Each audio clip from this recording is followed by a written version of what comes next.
6月25号凌晨4点16，普里戈金下令瓦格纳从莫斯科郊区撤军。这场历时仅34小时的反叛行动，如孩童打闹般的儿戏的收场了。厨子带着他的主力部队远走白俄，普大帝呢则忙着收拾残局和嘉奖胶合板战神。一切似乎都恢复了平静，但又总觉得哪里都透露着诡异和异样。起初呢，普里戈金多次表示，撤军的前提是俄防长绍伊古和俄总参谋长格拉西莫夫下台，以保全瓦格纳的兵权。但在6月25号凌晨4点，距离白俄总统卢卡申科开始调停仅仅过去2个多小时，普里戈金就答应了俄政府的阴阳合同，果断撤军。白俄总统卢卡申科提供给瓦格纳的驻地莫吉廖夫州阿西波维奇，距离乌克兰边境仅200公里。这么做的目的是什么？兵变这种事儿失败了肯定是要掉脑袋的。但事情结束后，仅过了2天，普里戈金的私人飞机便从明斯克飞往了莫斯科和圣彼得堡。当然，也还有苏罗维金在兵变当天就传出被捕，以及兵变结束之后，6月27号绍伊古因平乱有功被授予了平乱大将军的荣誉等其他疑点。这里呢，咱们就不一一展开了。而将诸多疑点整理分析后呢，大兵发现，实际上普里戈金兵变所有的不合理都有一个合理的原因。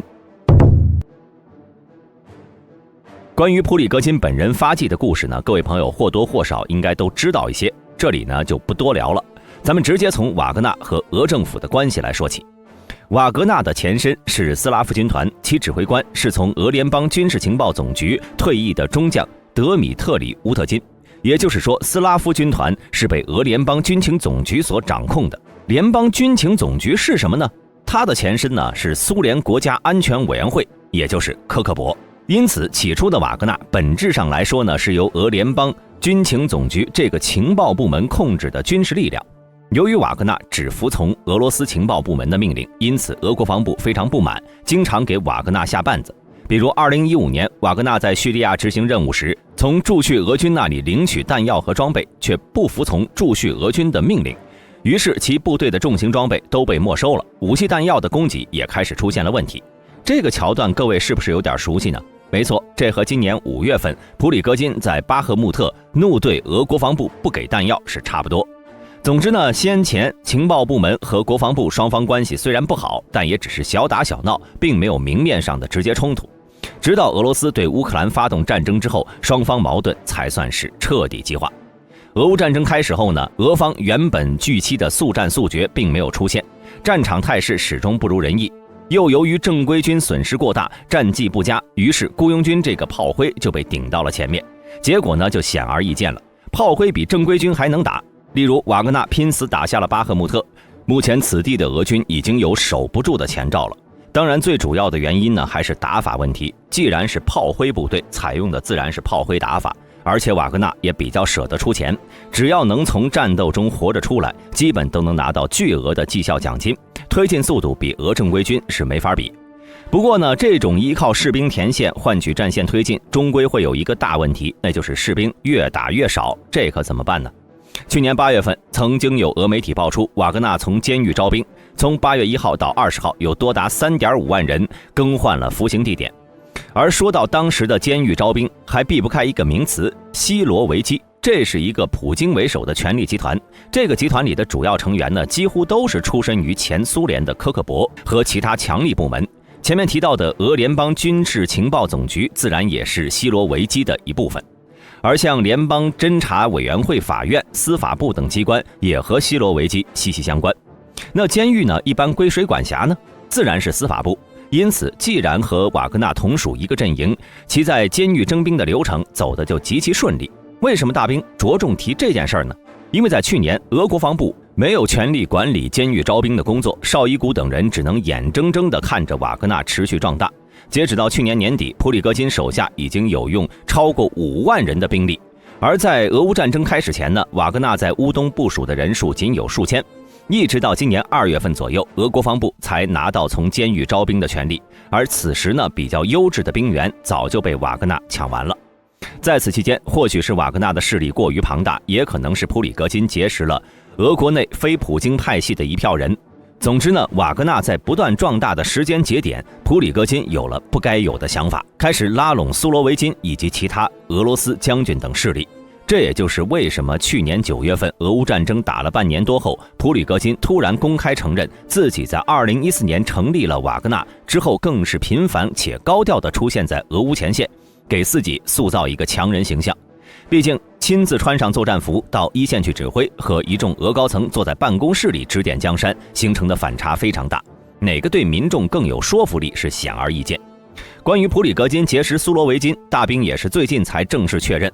6月29号，俄罗斯调查机构案件中心报道，他们从圣彼得堡瓦格纳的办公大楼内获取的文件显示，自2015年瓦格纳参与叙利亚战争后，时任俄驻叙武装部队指挥官的苏罗维金便一直和瓦格纳保持紧密合作。苏罗维金更是在2018年就被分配了一个 VIP 角色，而除了苏罗维金呢，在瓦格纳内部至少还有30名其他俄罗斯高级军事和情报官员一起被列入了名单。案件中心称，这些人呢也是 VIP 级别的瓦格纳成员。这也不难解释为什么在俄乌战争持续1年后，普里戈金频繁地与俄国防部爆发矛盾，今年更是不断地指责俄国防部后勤补给不力，前线部队溃败，将瓦格纳当作炮灰。而对于苏罗维金，普里戈金呢始终是赞誉有加的，称赞其不怕担责。另外呢，今年5月，普里戈金一度放话要求解除俄国防部长绍伊古的职务，而特别军事行动总指挥格拉西莫夫也应该被苏罗维金取代，从而让苏罗维金重新全面领导俄军。还有一件事情足以证明普里戈金的想法，不知道各位还记不记得，今年5月，瓦格纳曾放出过电话民调结果，有大约 39.7% 的受访民众支持普里戈金参选总统。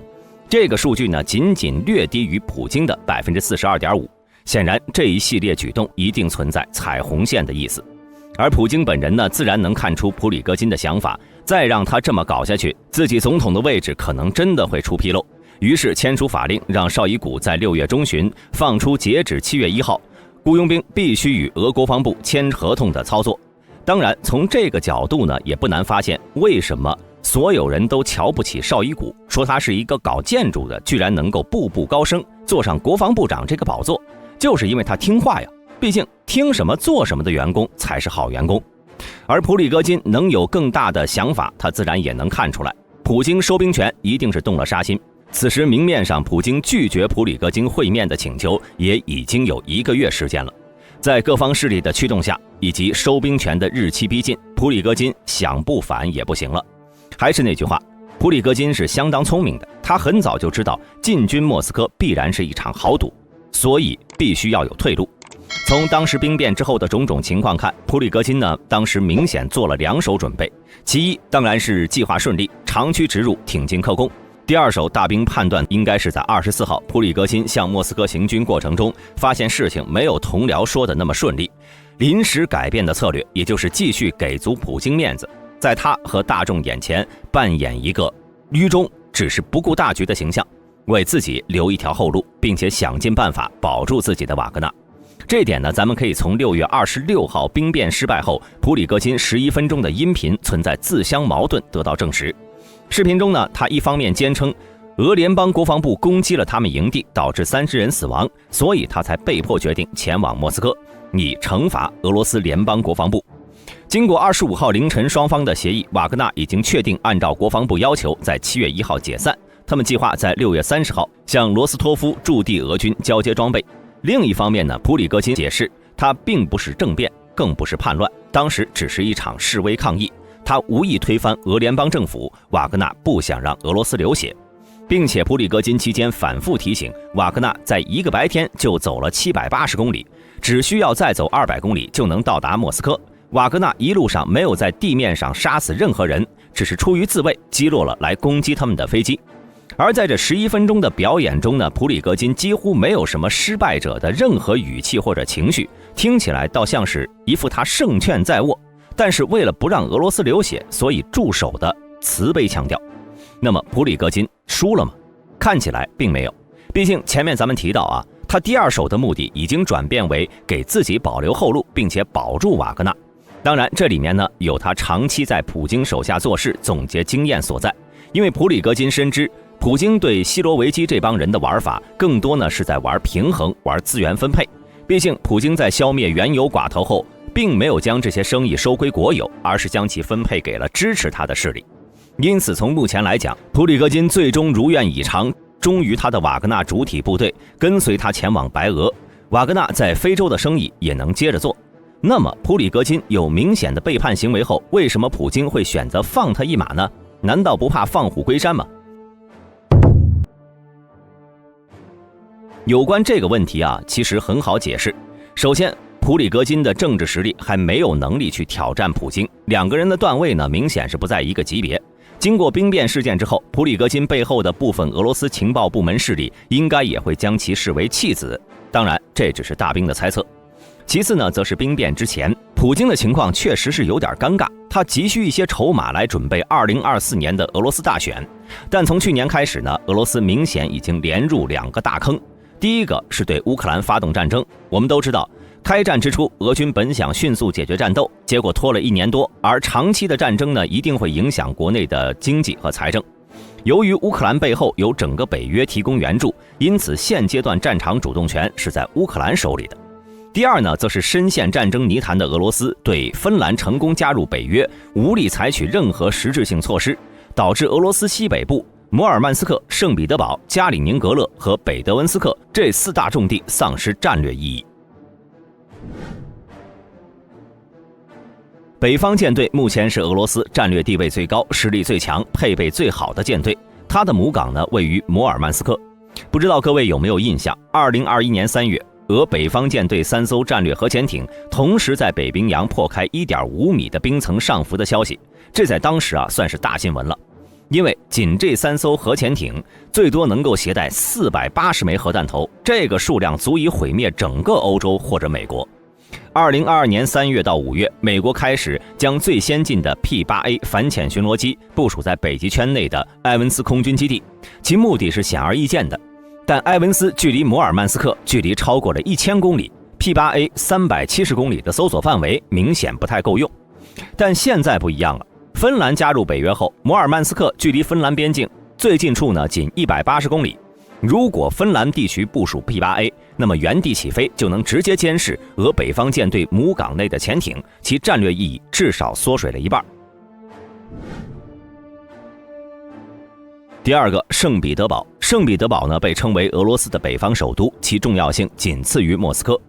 由于紧邻着芬兰和爱沙尼亚2个北约国家，因此未来一旦发生冲突，圣彼得堡将第一个受到影响。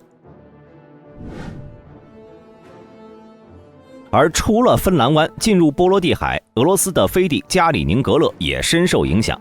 无论是苏联还是俄罗斯，他们都在不断加强加里宁格勒的军事部署。它的存在呢，也是欧洲各国排斥和忌惮俄罗斯的重要原因。但作为飞地，加里宁格勒有一个非常致命的缺点，那就是物资补给很困难，陆运和空运必须途经立陶宛，海运距离远，时间长，而且还需要从芬兰、爱沙尼亚、拉脱维亚、立陶宛这4个北约成员家门口路过。只要北约稍微加强波罗的海的周边的军事部署，那么加里宁格勒将会孤立无援，波罗的海舰队也将会成为瓮中之鳖。关于俄罗斯战略级武器，不用大兵多说，各位也都知道，没有航母、轰炸机还是图160，因此核潜艇对于现在的俄罗斯极其重要。目前俄罗斯唯一一家有独立建造核潜艇能力的造船厂位于北德文斯克，距离芬兰边境直线距离约500公里。以现在俄罗斯的工业设计和制造能力，一旦北德文斯克造船厂遭到重大打击，那么俄罗斯将没有能力重塑其往日荣光，后期也无法继续保持全球第2的军事实力。虽然上述情况呢，通过调整军队部署和其他方式能够缓解一下，例如6月初，俄国防部决定在西部战略方向组建一支新的空天军，来抵消芬兰加入北约的影响。6月末宣布关闭塞马运河，以此来打压芬兰国内的运输网络和经济发展。但这些解决的都是隐性的安全问题，普京这些手段也只是见招拆招，对其连任并没有什么帮助。所以在这种情况下呢，普京要增加手中的筹码，就得从第一个坑俄乌战争入手。从目前情况看呢，俄军经过1年多的消耗，想要继续推进，就需要付出更大代价。显然这条路会进一步增加俄国内的矛盾。普京当然不想要这种结果，因此只能想办法停止战争。但咱们前面也提到了，现在俄乌战场的主动权完全在乌克兰手里，这该怎么办呢？这时候兵变失败的普里格金就派上用场了。战场上瓦格纳比俄正规军能打，大家都有目共睹。而目前乌军主要兵力集中在南线和东线，如果将其流放白俄，那么将可以吸引乌军国内兵力，减轻南线东线的压力，威胁基辅的同时呢，又能威胁到白俄周边的波兰、立陶宛、爱沙尼亚等国，为普京的秋季弹劾提前做出部署。根据这个逻辑，瓦格纳在白俄的驻扎地莫基廖夫州阿西波维奇距离乌克兰边境仅200公里，就很好理解了。原来这个世界上啊，所有的不合理其实都有一个合理的原因。写到这里，大兵想到一些事情，能站在某个顶端的人一定很聪明，但他们也靠运气，毕竟是人就会出现失误，不可预见的情况有很多。例如俄军炸毁了卡霍夫卡大坝，他们本以为可以借此延缓乌军渡河作战至少1个半月以上，但是运气不好呀，碰上高温天气，地面很快变得干燥，仅过20天，乌军便又建立起了桥头堡。此时原本在河岸防守的俄军阵地已经被洪水冲走了，俄军也被调走了，赫尔松也成了防守最薄弱的区域。另外还有2022年欧洲出现暖冬，破解了普京的天然气武器。所以呢，运气对于普京、普里格金他们这群人真的很重要。好了，本期视频到这里就结束了。各位朋友认为普京的弹劾会不会在秋季开始呢？欢迎在评论区内留言讨论。我是大兵，我们下期视频再见。